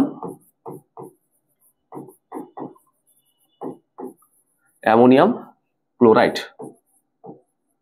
অ্যামোনিয়াম ক্লোরাইড, এটার সংকেত কি হবে খেয়াল করে দেখো। অ্যামোনিয়াম ওর যোজনীয় এক, আর ক্লোরাইড ওর যোজনীয় কিন্তু এক, তাহলে লেখার প্রয়োজন নাই, আছে এক এক সেম সেম হয়ে গেল। এক হলে এমনও লেখার দরকার নাই, আর সেম সেম হয়ে গেল লেখার দরকার নাই। বুঝতে পারছো? আচ্ছা, যদি এরকম বলতাম অ্যামোনিয়াম নাইট্রেট, তখন কি হইতো, অ্যামোনিয়াম নাইট্রেট। তাহলে দেখো অ্যামোনিয়াম এটা একটা যৌগমূলক, এক বলে লেখার দরকার নাই। নাইট্রেট এটা কিন্তু আরেকটা যৌগমূলক, এক বলে লেখার দরকার নাই। আচ্ছা, এইবার দেখি আমাকে বলো অ্যামোনিয়াম ফসফেট, এটার জন্য কি আসবে, এটার জন্য আমাদের কি আসবে বলতো? আচ্ছা, খেয়াল করে দেখো, অ্যামোনিয়াম হচ্ছে NH4, যোজনী কিন্তু কত, এক, তাহলে লেখার প্রয়োজন নাই। আচ্ছা, বুঝলাম। ফসফেট এর যোজনী কত, 3, তাহলে কি এটা না লিখে পারবো? এটা কিন্তু আমি না লিখে পারবো না। ওর যোজনী কার কাছে যাবে, অ্যামোনিয়ামের কাছে যাবে, অবশ্যই ব্র্যাকেট দিয়ে আমি লিখবো। তাহলে অ্যামোনিয়াম ফসফেটের সংকেত কি আসবে, Al4 NH43 PO4। বুঝতে পারছো? NH43 PO4। ওকে, তাহলে বলো অ্যামোনিয়াম ফসফেটের সংকেত কি আসবে, NH43 PO4। ঠিক আছে, বোঝা গেল? আচ্ছা, আশা করি আমরা এটা বুঝছি। ঠিক আছে, ওকে, তাহলে এবার চিন্তা করে দেখি আর কি এক্সাম্পল দেখা যায়। আচ্ছা, এগুলো দেখলে চলবে। এখন দেখো আমাদের রিয়াকশন আমরা কি দেখছিলাম, অ্যালুমিনিয়াম সালফেট। তাহলে অ্যালুমিনিয়ামের যোজনী হচ্ছে 3, সে 3টা ক্লোরিনের সাথে যুক্ত হয়ে AlCl3 যৌগটা তৈরি করতে পারে। ওকে, আচ্ছা, আর সালফেটের যোজনী 2, তাই না বিষয়টা? তাহলে অ্যালুমিনিয়ামের যোজনী গেল সালফেটের কাছে এবং সালফেটের যোজনী আসলে অ্যালুমিনিয়ামের কাছে, তাহলে এই হচ্ছে আমাদের সেই অ্যালুমিনিয়াম সালফেট। বোঝা গেল? আচ্ছা, সমতাকরণে ফিরে আসি। তাহলে খেয়াল করে দেখো, এখানে হাইড্রোজেন আছে 2টা, এখানেও দেখো হাইড্রোজেন আছে 2টা। আচ্ছা, ম্যাচ করলো। ওকে, সালফেট এখানে কয়টা আছে, সালফেট তুমি একসাথে চিন্তা করো যে একটা সালফার 4টা অক্সিজেন, ঝামেলা। আমি একসাথে চিন্তা করি, যৌগমূলককে আমরা একসাথে সমতাকরণ করে ফেলবো। তাহলে দেখো এখানে সালফার একটা, অক্সিজেন 4টা, এভাবে চিন্তা না করে সালফেট একটা আমি এভাবে চিন্তা করব। এখানে সালফেট আছে একটা, এখানে আছে 3টা, সমান করা লাগবে, 3 দিয়ে গুণ দিতে হবে, 3 দিয়ে গুণ দিতে হবে, রাইট? আচ্ছা, 3 দিয়ে গুণ দিলে কিন্তু আবার হাইড্রোজেন সংখ্যা সমস্যা চলে আসে, তাই না? হাইড্রোজেন সংখ্যা আবার বিপদ চলে আসে। বাট আমরা কি করবো, একটা সিরিয়াল আগে করে যে তারপর হচ্ছে ঝামেলাগুলো দেখবো। আচ্ছা, তাহলে আমরা সালফেট মিলালাম। অ্যালুমিনিয়াম দেখো এখানে কয়টা আছে, একটা, এখানে আছে 2টা, তাহলে ম্যাচ করার জন্য এখানে 2 দিয়ে গুণ দিতে হবে, ম্যাচ হয়ে গেল। আচ্ছা, এইবার তুমি হচ্ছে পানির মধ্যে আসো, তাই তো? পানির মধ্যে এখানে হাইড্রোজেন 2টা, আর এখানে হাইড্রোজেন কয়টা দেখো তো, 3 দুগুণে 6, আর এখানে আছে হাইড্রোজেন 3টা, এরকম অণু আছে আবার 2টা, তাহলে 3 দুগুণে 6, 6 6 12, আমার কি এখানে 12টা আছে? নাই। কিভাবে 12টা বানাবো, 6 দিয়ে গুণ করে, 6 দিয়ে গুণ করে তো আমি 12টা বানাবো, তাই না? বুঝতে পারছো? ওকে, আচ্ছা, এবার তুমি অক্সিজেন হিসাবে আসো। অক্সিজেন কতগুলো হয়েছে দেখো, এখানে 6টা, এখানেও দেখো অক্সিজেন কতটা, 3 দুগুণে কত আসে, 6, তাহলে অক্সিজেন কিন্তু মিলে গেল, এখানেও 6টা, ওখানেও 6টা, তার মানে আলটিমেটলি আমরা কিন্তু মিলাই ফেলতে পারলাম। তাহলে এখন তুমি বলতে পারো, ভাই এখানে যে অক্সিজেনটা আপনি মিলাইলেন না, না, এটা কিন্তু মিলে গেছে সালফেটের সাথেই। বুঝতে পারছো? তাহলে এই হচ্ছে আমাদের পুরো বিষয়টা। ওকে, এই হচ্ছে আমাদের পুরো সমতাকরণটা। তো আশা করি এখন তোমরা যে কোনো বিক্রিয়া দিলে তোমরা সমতাকরণটা করতে পারবা। আচ্ছা, এবার চলে আসো বিভিন্ন রকমের বিক্রিয়া। সেটা কি, প্রথমে আমরা দেখবো হচ্ছে সংযোজন বিক্রিয়া বা অ্যাডিশন রিয়াকশন। মানে কি বোঝায়? কয়েকটি বিক্রিয়ক উপাদান যদি একসাথে সংযুক্ত হয়ে একটা সিঙ্গেল উৎপাদে কনভার্ট হয়ে যায়, সেটা হবে সংযোজন বিক্রিয়া। যেমন আমি বলতে পারি সালফার ডাইঅক্সাইড, সেটাকে যদি তুমি বাতাসের অক্সিজেন দ্বারা জারিত করো বা বিক্রিয়া করো, তাহলে এখানে তৈরি হবে সালফার ট্রাইঅক্সাইড। দেখছো একটা উপাদান তৈরি হলো, এটা হচ্ছে আমাদের সংযোজন বিক্রিয়া। আবার তুমি কি করলা, ক্যালসিয়াম অক্সাইড চুনের মধ্যে কি করলা, কার্বন ডাইঅক্সাইডে বিক্রিয়া দিলা, তৈরি হবে ক্যালসিয়াম কার্বনেট, চুনা পাথর। বুঝতে পারছো? সংযোজন বিক্রিয়া। ওকে, তারপর আমরা এখানে দেখছিলাম না নাইট্রোজেন, সেটা 3টা হাইড্রোজেনের সাথে রিয়াকশন করে তৈরি করবে 2টা অ্যামোনিয়া, এটাও কিন্তু সংযোজন বিক্রিয়া। বুঝতে পারছো? আবার ধরো এটাও দেখছি আমরা FeCl2 তার সাথে Cl2 এর বিক্রিয়া হয়ে FeCl3 তৈরি হয়েছে, এটাও কিন্তু সংযোজন বিক্রিয়া। এখন এই সংযোজন বিক্রিয়া একটা স্পেশাল টাইপ আছে, তাকে আমরা সংশ্লেষণ বিক্রিয়া বলতে পারি, বাট আমরা অত ঝামেলার মধ্যে যাচ্ছি না। বুঝছো? অত ঝামেলার মধ্যে আমরা যাচ্ছি না। সংযোজন বিক্রিয়া বুঝলাম। আচ্ছা, তোমাদের বই কি করছে, এক্সাম্পল দিয়ে বোঝানোর চেষ্টা করা হয়েছে। বুঝছো? তো আমি তোমাকে ওই বিক্রিয়াগুলো জাস্ট দেখাই দিলাম। এবার দহন বিক্রিয়া কি? দহন বিক্রিয়া অনেকটা সংযোজনের মতোই বলতে পারো। এখানে কি হবে, আমি একটা মৌল নিব বা ধাতু নিতে পারি, অধাতু নিতে পারি, তাকে বাতাসের অক্সিজেনের সাথে বিক্রিয়া করাবো। বিক্রিয়া যদি তার উপাদানের অক্সাইড তৈরি হয়, তাহলে সেটাকে আমরা কি বলতে পারি, দহন বিক্রিয়া বলতে পারি। কি বললাম আসলে একটু ব্যাখ্যা করি। ধরো এখানে আমি একটা ধাতু নিলাম, ধাতু এরকম একা একা থাকে, তাই না? আচ্ছা ঠিক আছে, তার সাথে আমি কি করলাম, তাকে আমি পোড়াইলাম। পোড়াইলে কি হবে, সে বাতাসের অক্সিজেনের সাথে বিক্রিয়া করবে, বিক্রিয়া করে ধাতুটা নিজের অক্সাইডে কনভার্ট হবে, মানে কি অক্সিজেন যুক্ত যৌগে সে কনভার্টেড হয়ে যাবে। এইটাই হবে আমাদের দহন বিক্রিয়া। আচ্ছা, তুমি এটাও চিন্তা করতে পারো, সালফার এটা একটা অধাতু, ওকে, বাট তাকে যদি বাতাসের উপস্থিতিতে পোড়াই, এখানেও তৈরি হবে কি বলতো, সালফার ডাইঅক্সাইড, তার অক্সাইডে কনভার্ট হবে, তার মানে এটাও কিন্তু একটা দহন বিক্রিয়া। আবার তুমি যদি এখানে মিথেনের কথা চিন্তা করো, CH4 মানে মিথেন, এখানে তুমি যদি তাকে অক্সিজেনের সাথে বিক্রিয়া করাও, তাহলে এখানে কি তৈরি হবে, কার্বন ডাইঅক্সাইড এবং পানি। তাহলে দেখো তো এখানে কার্বনের আমি অক্সাইড তৈরি করলাম, আবার দেখো হাইড্রোজেনের কিন্তু আমি অক্সাইড তৈরি করলাম, তাই না? তো এটাও কিন্তু একটা দহন বিক্রিয়া। বুঝতে পারছো? তাহলে একটা মোটামুটি আমরা একটা কমন সিনারিও কিন্তু এখানে দেখার চেষ্টা করছি। তাহলে এখন তুমি আমাকে বলো, তুমি এখানে কি কমন বুঝতে পারছো বলো তো? আমি বুঝতে পারছি কি, এখানে আমি কি নিব, অক্সিজেনটাকে নিব, এবং এখানে সবার হচ্ছে অক্সাইড তৈরি হবে, এটা আমি বুঝতে পারলাম। হ্যালো, তাইলে এখন আমাকে বলো, এখানে এটা কি দহন বিক্রিয়া হবে? এটা কিন্তু দহন বিক্রিয়া না, এটা শুধুমাত্র সংযোজন বিক্রিয়া। কেন? কারণ দেখো তো আমাদের এখানে কিন্তু শুধুমাত্র একটা ধাতু বা একটা মৌল ছিল না, ওকে, এবং এখানে কিন্তু অলরেডি একটা অক্সাইড ছিল, অক্সাইড কি পুরাইলে অক্সাইড হচ্ছে, সো এটা কিন্তু দহন বিক্রিয়া না, ইন এ সেন্স বলা যায় না। আচ্ছা, এটা কি দহন বিক্রিয়া না? এটাও তো দহন বিক্রিয়া হবে না। দেখছো এখানে কিন্তু অক্সাইডের বিক্রিয়া হচ্ছে না, ওকে, কথা কি বুঝতে পারছো? তার মানে দহন বিক্রিয়া কিন্তু মাঝে মাঝে সংযোজন বিক্রিয়া হয়ে যেতে পারে। যেমন এইটা দেখছো, একাধিক উপাদান মিলে একটা উপাদান, তার মানে এটা একের সাথে সংযোজন বিক্রিয়া এবং দহন বিক্রিয়া সেম, সংযোজন বিক্রিয়া এবং দহন বিক্রিয়া। বুঝতে পারছো? বাট এটা কিন্তু শুধুমাত্র দহন বিক্রিয়া, কারণ একটা উপাদান তৈরি হয়েছে, সংযোজন বিক্রিয়া হবে না। বোঝা গেল আমার কথা? আশা করি আমরা এই জিনিসটা বুঝতে পারছি। তাহলে চলে আসো আমরা সামনের টপিকের দিকে যাই। এখন আমরা পড়বো হচ্ছে প্রতিস্থাপন বিক্রিয়া বা substitution reaction, very very important পরীক্ষার জন্য। ওকে, সাবস্টিটিউশন রিয়াকশন মানে কি, আমি একটা উপাদান দিয়ে আরেকটা উপাদানকে আমি প্রতিস্থাপিত করে দিব বা সরাই দিব, সরাই সেখানে নিজে বসে যাবো। বিষয়টা এরকম, তোমরা কি ফুটবল খেলা দেখছো? তো ফুটবল খেলা দেখবা যে মাঝে মাঝে কোচ কি করে বলতো, একজন প্লেয়ারকে উঠায় নেয়, তার পরিবর্তে আরেকজন প্লেয়ারকে নামায় দেয়, এটাকে আমরা সাবস্টিটিউশন বলি। যেমন ধর এখানে যদি আমি সাবস্টিটিউশনের এক্সাম্পল তোমাদের দেওয়ার চেষ্টা করি, যেমন ধর আমি যদি জিঙ্ক নেই, তার সাথে যদি সালফিউরিক অ্যাসিডের বিক্রিয়া দেওয়াই, এখানে আলটিমেটলি কি হচ্ছে বলো, এখানে বিক্রিয়া হওয়ার মাধ্যমে তৈরি হচ্ছে জিঙ্ক সালফেট এবং হাইড্রোজেন গ্যাস। তাহলে খেয়াল করে দেখো তো কি হচ্ছে, এখানে যে জিঙ্ক মহাশয়টা আছে, এই জিঙ্ক বস সে কি করবে, হাইড্রোজেনকে সরাই দিবে, হাইড্রোজেনকে এখান থেকে সরাই দিবে, সরাই সে নিজে সেখানে বসে যাবে। ওকে, নিজে সেখানে বসে যাবে। বুঝতে পারছো আমার কথা?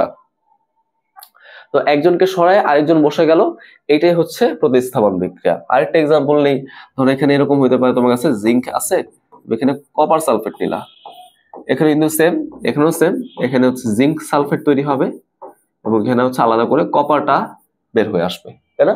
জিঙ্ক কি করলো, কপারকে প্রতিস্থাপিত করে দিল। ওকে, এইবার আমাকে বলো দেখি বস, যে তুমি কি এই বিক্রিয়াটা করতে পারবা, কপার এবং জিঙ্ক সালফেট? এখানে কি বিক্রিয়া হবে বলো তো, চিন্তা করো। যুক্তিমতো কপার এসে জিঙ্ককে সরাই দিবে, রাইট? জিঙ্ক যদি কপারকে সরাইতে পারে, কপারও কিন্তু জিঙ্ককে সরাইতে পারবে। আসলে এখানে কিন্তু কোনো বিক্রিয়া হয় না। কেন?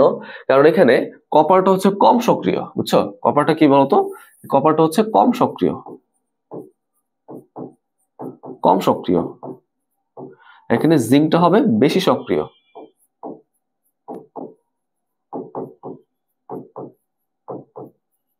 ওকে, তাহলে তুমি মাথায় রাখবা, কম সক্রিয় কোনো মৌল বা ধাতু কিন্তু বেশি সক্রিয় কোনো মৌল বা ধাতুকে প্রতিস্থাপিত করতে পারে না।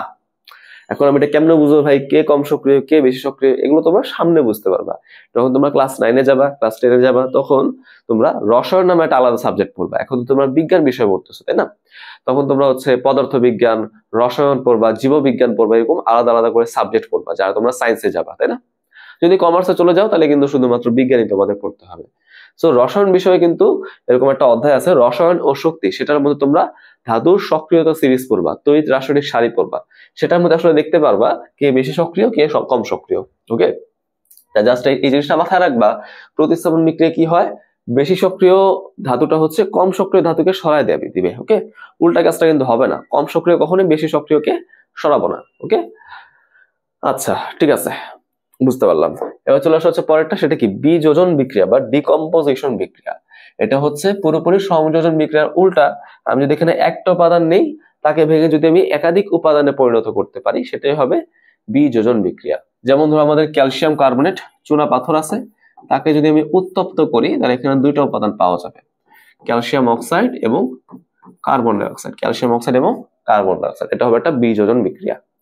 তুমি যদি PCl5 নাও, PCl5 কে যদি ভেঙে ফেলার চেষ্টা করো, কি তৈরি হবে বলতো, PCl3 এবং ক্লোরিন গ্যাস। হ্যাঁ, এটাকে আমরা বলেছি ফসফরাস পেন্টাক্লোরাইড, 5টা ক্লোরিন আছে তাই পেন্টাক্লোরাইড। এটাকে আমরা বলি কি ফসফরাস ট্রাইক্লোরাইড, কারণ 3টা ক্লোরিন আছে এখানে। তাহলে দেখছো একটা উপাদান থেকে দুইটা উপাদান আমাদের তৈরি হলো। সো এটা হচ্ছে একটা বিযোজন বিক্রিয়া, বুঝা গেল? এরকম বিভিন্ন এক্সাম্পল হওয়া আসলে সম্ভব। তোমাদের বই কি করছে, এরকম কোনো ডেফিনিট সংজ্ঞা দেয় নাই যে বিযোজন বিক্রিয়া কি, প্রতিস্থাপন বিক্রিয়া কি। আমি তোমাদের সাজেস্ট করবো তোমার সংজ্ঞাগুলো একটু গাইড থেকে পড়ে নিও, তাই না? বা আমি যেভাবে বললাম সেভাবে তুমি সাজায় লিখতে পারো। আসলে গাইড থেকে পড়ে নেওয়া বা এটা বই থেকে পড়ে নেওয়াটা বেটার অপশন, বুঝতে পারছো? সো এই জন্য তোমাদের টেক্সট বইতে এরকম সুন্দর করে কিছু লেখা হয় নাই। সো এই জন্য আমি তোমাদের বলবো হচ্ছে তোমরা একটা রেফারেন্স বুকটা, ওটা গাইড নাও, গাইড থেকে জিনিসটাকে পড়ে নাও। ওকে, তাহলে মোটামুটি আমরা বিক্রিয়ার আদ্যপ্রান্ত বুঝলাম। এবার হচ্ছে বিক্রিয়ার মধ্যে তাপ শক্তির রূপান্তর, তাই তো? বিক্রিয়ার মধ্যে তাপ শক্তির রূপান্তর, আমি তোমাকে একটা এক্সাম্পল দিই। তাহলে তুমি কি করবা, তোমাদের নানি বা দাদি তারা কি খায় বলো তো, পানির সাথে চুন খায় না? তুমি কি করবা, পানির মধ্যে সেই চুনটাকে একটু গোলাই দিবা। তুমি হচ্ছে একটা ধরো হচ্ছে হয় না, যে আমাদের স্টিলের মগ নাও বা স্টিলের গ্লাস নাও, হাত দিয়ে ধরে রাখো, তাহলে সেটার মধ্যে চুনটাকে মিশাও। দেখবে কি মিশাইতে মিশাইতে গ্লাসটা গরম হয়ে গেছে, তার মানে এখানে তাপ শক্তি তৈরি হচ্ছে, রাইট? গরম হওয়ার কারণ কি, তাপ শক্তি তৈরি হচ্ছে। তাহলে যেই বিক্রিয়া আসলে তাপ শক্তি তৈরি হয় তাকে আমরা কি বলবো বলতো, তাপ উৎপাদী বিক্রিয়া, তাপ উৎপাদী বিক্রিয়া। আবার তুমি যদি এরকম করো, এই যে গরমের সময় আমরা যখন টায়ার্ড হয়ে যাই, রোজা সামনে আসতেছে, রোজায় আমরা যখন রাখি, ইফতার করার পর যখন আমরা টায়ার্ড হয়ে যাই, তখন আমরা কি করি, আমরা গ্লাসের মধ্যে 1 প্যাকেট গ্ল্যাক্সোস ডি গোলায় খাই, মানে কি গ্লুকোজ গোলায় খাই। তুমি এটাও সেম ভাবে একটা স্টিলের গ্লাস নিবা, হাত দিয়ে ধরে রাখবা। তুমি যখন হচ্ছে এই গ্লুকোজটাকে মিশাইবা, দেখবা কি পাত্রটা ঠান্ডা হয়ে গেছে। হ্যাঁ, রাইট? তুমি কিন্তু বরফ দাও নাই, আপনা আপনি ঠান্ডা হয়ে গেছে। কেন? কারণ এখানে তাপ শক্তির শোষণ হয়েছে। তাপ শক্তি তৈরি হলে গ্লাসটাকে গরম করে ফেলে, তাপ শক্তি শোষণ হলে গ্লাসটাকে ঠান্ডা করে ফেলে। তো যেখানে আমাদের গ্লাসটা ঠান্ডা হয়ে গেছে, সেটাকে আমরা কি বলি বলতো, তাপ হারি প্রক্রিয়া বা তাপ হারি বিক্রিয়া বা তাপ শোষী বিক্রিয়া। ওকে, তাপ হারি বা তাপ শোষী বিক্রিয়া। ওকে, বোঝা গেল?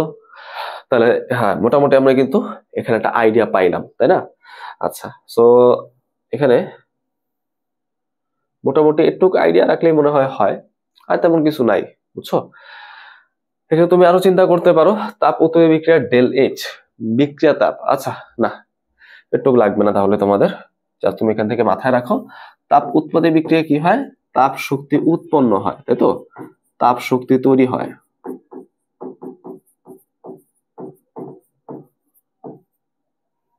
তাপ হারি বিক্রিয়া কি হবে? তাপ শক্তি শোষণ হয়, তাপ শক্তি শোষণ হয়। বুঝতে পারছো আমার কথা? আচ্ছা ঠিক আছে, সো মোটামুটি আমরা একটু বুঝলেই হবে। আচ্ছা গেল, এবার চলে আসা হচ্ছে শুষ্ক কোষ। শুষ্ক কোষ বা ড্রাই সেল, যেটাকে আমরা কমনলি কোথায় দেখি? পেন্সিল ব্যাটারির মধ্যে দেখি, তাই না? Pencil battery. তোমরা পেন্সিল ব্যাটারি বলতে কি বুঝছো তো? ওই যে যেমন ধরো হচ্ছে আমাদের রিমোটের ভিতরে, তাই তো, বা খেলনা ঘাড়ির ভিতরে আমরা যেই ব্যাটারি গুলো ইউজ করি, লম্বা লম্বা, ওই যে সানলাইটের ব্যাটারি, তাই না? রাইট, সেই ব্যাটারি গুলোকে আমরা পেন্সিল ব্যাটারি বলতেছি। এই পেন্সিল ব্যাটারি হচ্ছে এক একটা শুষ্ক কোষ। তো পেন্সিল ব্যাটারি গুলো দেখতে কিরকম, আমি যদি একটু তোমাদের একে দেখানোর চেষ্টা করি। ধরো এটা হচ্ছে এরকম লম্বা সিলিন্ডারের মতো, তাই তো? এটা এরকম লম্বা সিলিন্ডারের মতো, রাইট? এই যে ধরো আমাদের বিষয়টা, এবং দেখবা এই সিলিন্ডারের উপরের দিকে একটা মাথা থাকে, এরকম করে ছোট্ট একটা মাথা থাকে। এই মাথাটা কি ইন্ডিকেট করে জানো? এটার ভিতরে কি আছে? একটা লম্বা কার্বন দণ্ড আছে, বুঝছো? এখানে ভিতরে কি আছে? লম্বা একটা কার্বন দণ্ড আছে। হ্যাঁ, ভিতরের দিকে লম্বা একটা কার্বন দণ্ড আছে। কার্বন দণ্ডটা থাকাটা অনেক বেশি ইম্পর্টেন্ট, বুঝতে পারছো? আচ্ছা, সো মোটামুটি আমরা এটা বুঝতে পারলাম। এখন খেয়াল করে দেখো, এই যে নিচের দিকে যেটা আছে, তুমি যদি ভালো করে এখন একটা ব্যাটারি নিয়ে খেয়াল করে দেখো, নিচের দিকে একটা পাতলা একটা চকচকে শাইনি একটা জিনিস থাকে, বুঝছো? শাইনি একটা ধাতুর একটা প্রলেপ থাকে। এখানে কোন ধাতুটা থাকে বলতো? জিঙ্ক বা দস্তা থাকে। জিঙ্ক, এটাকে আমরা দস্তা বলতে পারি। এই দস্তাটা হচ্ছে আলটিমেটলি অ্যানোড হিসেবে কাজ করে, একটা তড়িৎদ্বার হিসেবে কাজ করে। এটা আমরা একটু পরে বুঝবো, সমস্যা নেই। আপাতত আমি লিখে রাখি, অ্যানোড হিসেবে কাজ করে। অ্যানোডটা কি আমি বলবো। আর এখানে আমি যে লম্বা করে দ্বন্দ্বটা দিলাম, সেটা তাকে আমরা কি বলতেছি বলতো? ক্যাথোড, তাই তো? এটা হচ্ছে আমাদের সেই কার্বন দণ্ড। কার্বন দণ্ড এটা কি হিসেবে কাজ করবে? ক্যাথোড। ওকে, এটা ক্যাথোড হিসেবে কাজ করবে। কিভাবে ক্যাথোড কি আমরা দেখবো একটু পরে। আচ্ছা, বাকি যে জায়গাটা আছে না, এই জায়গায় কি থাকবে? এই জায়গায় হচ্ছে একটা পেস্ট থাকে, বুঝছো? এই জায়গায় কি থাকবে? একটা পেস্ট থাকবে।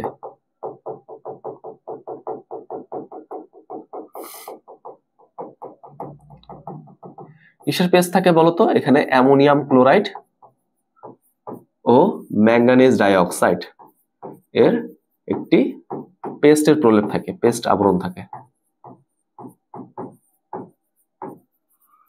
এই জিনিসটাকে সুরক্ষিত রাখার জন্য বাইরে একটা জ্যাকেট আমি ইউজ করব, ঠিক আছে? বাইরে একটা তড়িৎ কুপরিবাহী পদার্থের জ্যাকেট আমি ইউজ করব, যাতে এটা কারো সরাসরি স্কিনের সংস্পর্শে না আসে বা কোনো ক্ষতি যাতে না হয়। তাহলে এই হচ্ছে আমাদের সেই ড্রাই সেল, বুঝে গেল? তাহলে ড্রাই সেল থেকে আমি দুইটা জিনিসকে একটু আনক্লিয়ার রাখলাম, একটা কি অ্যানোড আর এটা কি ক্যাথোড। এই জিনিসটা আমরা একটু পরে এক্সপ্লেন করবো। আমরা মোটামুটি বুঝছি না ভাই ড্রাই সেল দেখতে কিরকম বা স্ট্রাকচারটা কিরকম? বোঝা গেছে। এখানে বিক্রিয়া হয়, বুঝছো? অ্যানোডের মধ্যে মেনলি জারণ হয়। আসলে জারণ বিজারণ তোমরা এখনো শিখো নাই, এই জন্য একটু কঠিন হয়ে যেতে পারে, সমস্যা নাই। এবার হচ্ছে আমাদের লাস্ট টপিক, সেটা কি? তড়িৎ বিশ্লেষণ। তড়িৎ বিশ্লেষণ, আচ্ছা এটা আমরা একটু বিস্তারিত পড়ার চেষ্টা করি নাকি? আমরা একটু ডিটেলসে দেখার চেষ্টা করি। আচ্ছা, খেয়াল করে দেখো, তড়িৎ বিশ্লেষণ এটাকে আমরা বলতে পারি হচ্ছে ইলেকট্রোলাইসিস।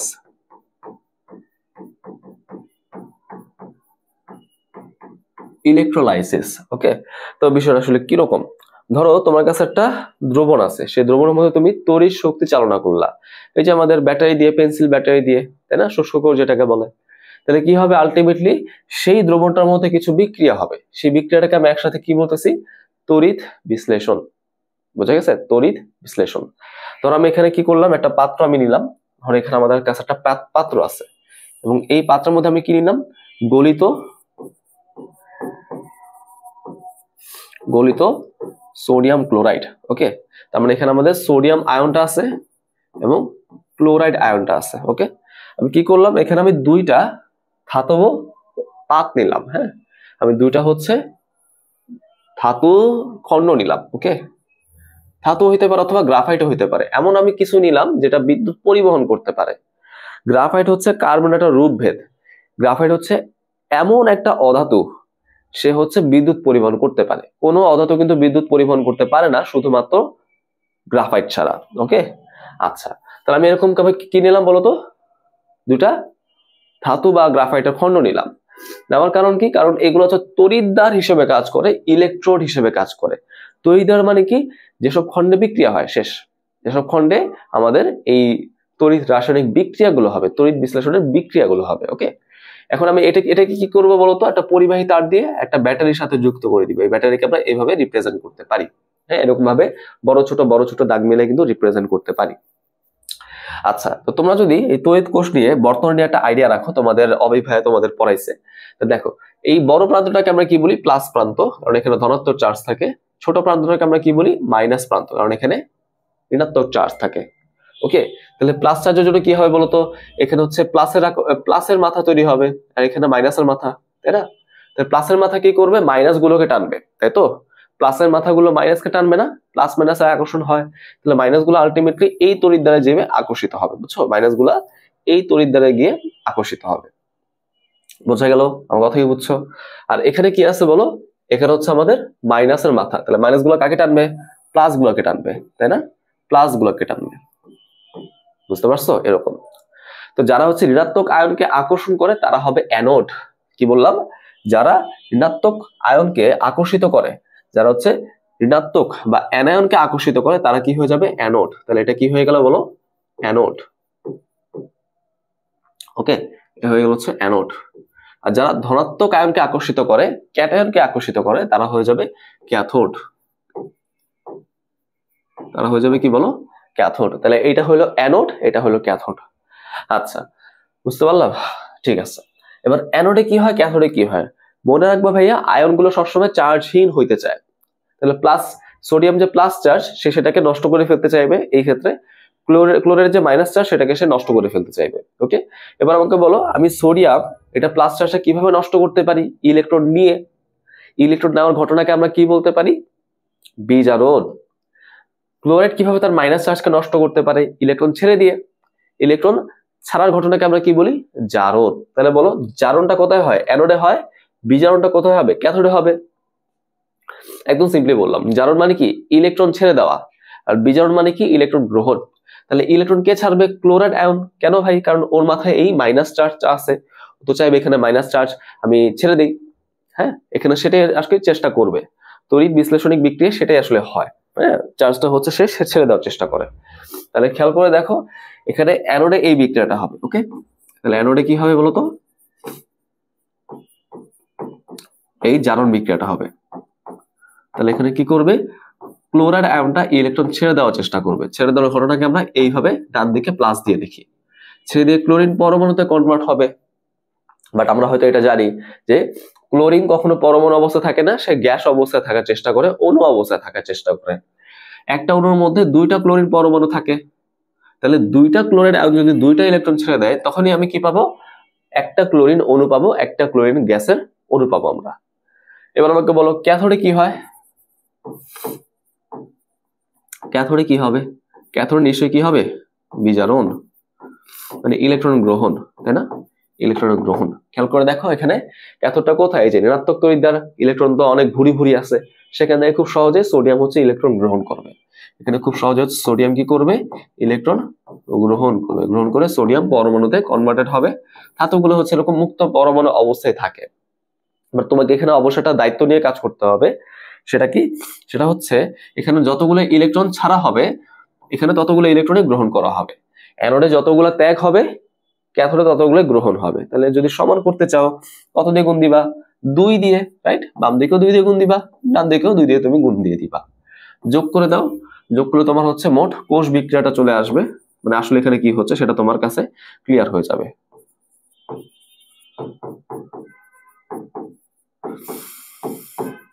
কোষ বিক্রিয়া যোগ করে দাও। হ্যাঁ, তাহলে এখানে হচ্ছে আমাদের সোডিয়াম এবং ক্লোরাইড। এখানে কি তৈরি হবে বলতো? দুইটা সোডিয়াম পরমাণু এবং একটা ক্লোরিন গ্যাসের অণু তৈরি হবে। এই হচ্ছে আমাদের সেই তড়িৎ বিক্রিয়া। বুঝছো? তড়িৎ বিশ্লেষণের বিক্রিয়াগুলো। তাহলে আমাকে বলো, সোডিয়াম ধাতুটা কোথায় তৈরি হলো বলো? ক্যাথোডের মধ্যে তৈরি হলো না?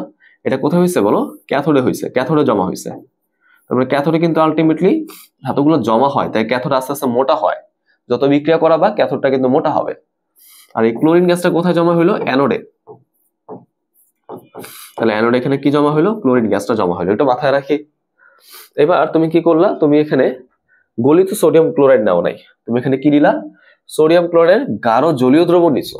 সোডিয়াম ক্লোরাইডের গাঢ় জলীয় দ্রবণ নিছো। হ্যাঁ, গাঢ় জলীয় দ্রবণ।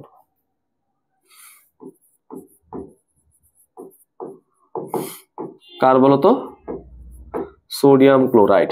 Sodium chloride. তাহলে এখন তো আমার কাছে মনে হতে পারে আগে আমি যা করছি এখন আমি তাই করব, তাই না? আগে আমি যা করছি এখন আমি তাই করব। আসলে না, এখানে একটা ঝামেলা আছে। ঝামেলাটা কি? আমি যখন এই দ্রবণ নিব, এই দ্রবণের মধ্যে কি থাকবে বলতো? পানি থাকবে। এখন পানির মধ্যে দুইটা আয়ন থাকে, একটা হচ্ছে H+ এবং আরেকটা হচ্ছে OH-। H+ এবং OH-। সোডিয়াম ক্লোরাইডে দুইটা আয়ন থাকে, সোডিয়াম প্লাস এবং ক্লোরাইড মাইনাস। তাহলে এখানে তুমি যদি সিমিলার ভাবে চিন্তা করো, তুমি এখানে দুইটা তড়িৎদ্বার নিবা। আচ্ছা ঠিক আছে, আমি দুইটা তড়িৎদ্বার নিব, এখানে একটা তড়িৎদ্বার, আচ্ছা ঠিক আছে, এখানে একটা তড়িৎদ্বার। তাদেরকে আমি কি করব? একটা ব্যাটারি দিয়ে কানেক্টেড করব। ভেরি গুড, ঠিক আছে। এটা প্লাস মাথা মানে কি? সে মাইনাস আয়নগুলোকে টানবে, তার মানে এটা হয়ে যাবে আমাদের অ্যানোড। আর এটা হচ্ছে মাইনাস মাথা মানে কি? প্লাস আয়নগুলোকে টানবে, তার মানে এটা হয়ে যাবে আমাদের ক্যাথোড। আচ্ছা, এখন দেখো অ্যানোডের কাজ কি? অ্যানায়নগুলোকে আকর্ষণ করা, তাই তো? ক্যাথোডের কাজ কি? ক্যাটায়নগুলোকে আকর্ষণ করা। এখন দেখো তো আমাদের এই ক্যাটায়ন কয়টা আছে? দুইটা আছে না? দুইটার মধ্যে যে কোনো একটা যাবে, যে কোনো একটা তড়িৎদ্বারে একটা আয়নে যাবে, দুইটা আয়ন কিন্তু যাওয়া সম্ভব না। এখন এই দুটার মধ্যে কে আগে যাবে, তাই না? এই যে আমি বলছিলাম না, তোমরা বড় হয়ে ভাইয়া তড়িৎ রাসায়নিক সারিটা পড়বা, সেই সারির মধ্যে যে যত নিচে থাকে সে তত কম সক্রিয়, বলছিলাম। যে যত কম সক্রিয় সে তত সহজে চার্জ মুক্ত হওয়ার চেষ্টা করে, বুঝছো? যে যত কম সক্রিয় সে তত সহজে চার্জ মুক্ত হওয়ার চেষ্টা করে। তাহলে দেখো ওইখানে তখন আমরা যখন পড়বো তখন দেখতে পারবো বেশিরভাগ ধাতু হচ্ছে হাইড্রোজেনের উপরে অবস্থান করে। তারপর নিশ্চয়ই সোডিয়াম ধাতুটাও হাইড্রোজেনের উপরে অবস্থান করে। তাহলে কে বেশি সক্রিয় হবে? সোডিয়াম। কে কম হবে? হাইড্রোজেন। কি বলছিলাম? তড়িৎদ্বারে কে যায়? কম সক্রিয় ধাতুটা যায়। তার মানে আলটিমেটলি আমাদের দ্রবণ থেকে কে যাবে বলো? দ্রবণ থেকে হাইড্রোজেন আয়নটা চলে যাবে হচ্ছে আমাদের ক্যাথোডের মধ্যে, বুঝছো? এই যে ক্যাথোডের মধ্যে চলে যাবে, সোডিয়াম আয়নটা থেকে যাবে। বুঝতে পারছো? তাহলে বলো এখন ক্যাথোডের বিজারণ বিক্রিয়া কি হয়?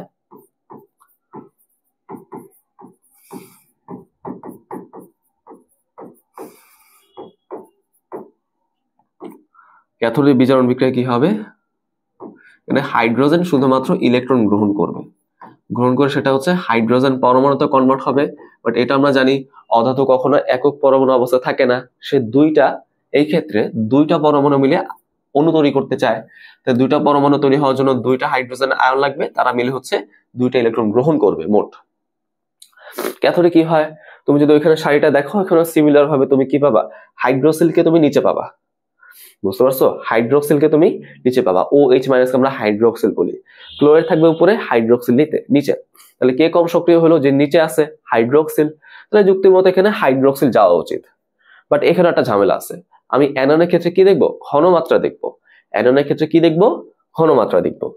সো ভাইয়া তোমরা এখানে যখন সামনে যায় পড়বা তখন দেখবা কি জলীয় দ্রবণে OH- এটার ঘনমাত্রা কত থাকে জানো? রুম টেম্পারেচারে এটা ঘনমাত্রা থাকে হচ্ছে 10⁻⁷। ওকে, এত মোল পার লিটার বা 10⁻⁷। ওকে, একের আগে 7টা শূন্য, এভাবে চিন্তা করো আর কি। ওকে, 7টা না আর কি, 6টা শূন্য। তোমরা বুঝছো এটা না? ছোট একটা সংখ্যা। আর ক্লোরাইড এখানে কিন্তু দেখো এটা ঘনমাত্রা কিন্তু এত কম হবে না, আমি কিন্তু গাঢ় একটা দ্রবণ নিছি, তাই না? নর্মালি এখানে ঘনমাত্রা কত হতে পারে? 0.5 মোলার, 0.1 মোলার, তাই তো? তুমি এখানে 0.1 চিন্তা করো, তাহলে 10⁻⁻1। তাহলে বলো 10⁻⁻1 10⁻⁷ থেকে অনেক বড়, 10⁶ গুণ বড়, মানে একের পর 6টা শূন্য আছে, এত গুণ বড়। নিশ্চয়ই এটা ঘনমাত্রা বেশি হবে, এটা কম হবে। তাহলে যেহেতু এখানে ক্লোরাইডের ঘনমাত্রাটা বেশি, আমি কি করব? ক্লোরাইডটাকে এখানে হচ্ছে অ্যানোডের মধ্যে পাঠাই দিব, ঠিক আছে? তাহলে এখানে মেইনলি অ্যানোডের বিক্রিয়াটা কি হয়? অ্যানোডের জারণ বিক্রিয়া কি হবে? ক্লোরাইড আয়নটা আলটিমেটলি যাবে, সে হচ্ছে ইলেকট্রন ত্যাগ করবে। সে ইলেকট্রন ত্যাগ করবে, ইলেকট্রন ত্যাগ করে সে ক্লোরিন পরমাণুতে কনভার্ট হয়ে যাবে। বাট আমরা জানি তো কখনো পরমাণু অবস্থায় থাকে না, সে অণু অবস্থা থাকে। তো এখানে দুইটা ক্লোরাইড আয়ন এসে মোট দুইটা ইলেকট্রন ছেড়ে দিবে, সে এরকম ভাবে ক্লোরিন অণুতে কনভার্ট হয়ে যাবে। তাহলে দেখো এখানে আমাদের দুইটা ইলেকট্রন, এখানেও দুইটা ইলেকট্রন ম্যাচ করে গেল, তাহলে এখানে আর কিছু দিয়ে গুণ ভাগ করার কোনো কিছু দরকার নাই। এবার তুমি যোগ করে কি লিখবা, কোষ বিক্রিয়া লিখে দিবা, কোষ বিক্রিয়া। তাহলে কোষ বিক্রিয়া কি পাওয়া যায়, দেখো যোগ করে দাও, এখান থেকে পাবা হচ্ছে তুমি H2 এবং Cl2। ওকে, তাহলে বলো আমাকে H2 কোথায় তৈরি হয়, H2 তৈরি হবে ক্যাথোডে, তাই না? ছবি থেকে দেখো, ক্যাথোডে H2 গ্যাসটা তৈরি হবে হচ্ছে ক্যাথোডে। আর Cl2 কোথায় তৈরি হবে, অ্যানোডে। দেখো Cl2 কোথায় তৈরি হবে বলো তো, এই যে অ্যানোডে তৈরি হবে। ঠিক আছে, বোঝা গেল? এখন তাহলে তুমি বলতে পারো, ঠিক আছে ভাই, আপনি H কে নিয়ে গেলেন আর Cl কে নিয়ে গেলেন, তাহলে বাকি থাকা NaOH কই থাকবে? এই NaOH কিন্তু দ্রবণে অবশিষ্ট থাকবে। ঠিক আছে, এবং দ্রবণে Na+ ও OH- থেকে যায়। বুঝতে পারছো?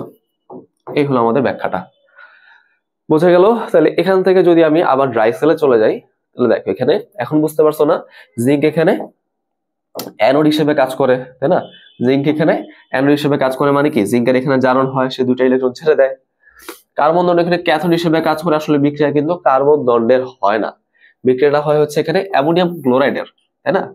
অ্যামোনিয়াম ক্লোরাইড, যেহেতু এখানে অ্যামোনিয়াম ক্লোরাইড থেকে অ্যামোনিয়া গ্যাস তৈরি হয়, গ্যাসকে তো আমি তড়িৎদ্বার হিসেবে ইউজ করতে পারবো না, তাই না? কারণ কি, তড়িৎদ্বার তো একটা কঠিন জিনিস হবে, সলিড জিনিস হবে, গ্যাস তো একটা, অ্যামোনিয়া তো একটা গ্যাসীয় পদার্থ। এই জন্য এখানে আমি কি করব, কার্বন দণ্ডকে ব্যবহার করব, বুঝছো? এই জন্য এটা কি হয়, কার্বন দণ্ড হয়। বুঝতে পারছো এরকম বিষয়টা? তাহলে এখানে অ্যানোডে মেইনলি কে যায়, অ্যানোডে মেইনলি যাবে হচ্ছে জিঙ্ক, সে বিক্রিয়া করবে। ক্যাথোডে কে যাবে, ক্যাথোডে মেইনলি যাবে হচ্ছে অ্যামোনিয়াম আয়নটা। এখানে যে অ্যামোনিয়াটা তৈরি হয় তাকে কে শোষণ করে বলতো, অ্যামোনিয়া এবং হাইড্রোজেন গ্যাস এখানে তৈরি হয়, তাকে শোষণ করে ফেলা হচ্ছে ম্যাঙ্গানিজ ডাইঅক্সাইড, ম্যাঙ্গানিজ ডাইঅক্সাইড। তাই এটাকে আমরা কি বলি, ছদন নিবারক বলি। এত কিছু তোমাদের বইয়ে লেখা নাই। ওকে, তাই আমাদের চ্যাপ্টারের কন্টেন্ট এই পর্যন্তই ছিল। আশা করি আমরা পড়াগুলো বুঝতে পারছি। হ্যাঁ, কারো যদি কোনো ডাউট থাকে তাহলে অবশ্যই আমাকে বলবা। ঠিক আছে, আজকে আমার একটু সর্দি লাগছে, তাই আমার ভয়েসটা একটু ডাউন। ওকে, ঠিক আছে, ইনশাআল্লাহ আমার সামনে হচ্ছে তোমাদের রাজীব ভাই তোমাদের চ্যাপ্টার 10টা পড়াবে, এরপর আমি আবার আরেকটা চ্যাপ্টার নিয়ে আলোচনা করব। ওকে, তাহলে আমি যদি টাইমলাইনটা বলি, আমি তো 8 পড়াইলাম, 9 আমাদের কমপ্লিট হয়ে গেছে, তোমাদের রাজীব ভাই পড়াইছে, 10 তোমাদের হচ্ছে রাজীব ভাই পড়াবে, 11 তোমাদের অভিক ভাই পড়াবে, তারপর হচ্ছে আমরা 12, 13, 14 এই সিকোয়েন্স আমরা আস্তে আস্তে শেষ করব। ওকে, তো ততদিন তোমরা সবাই ভালো থাকো, আসসালামু আলাইকুম।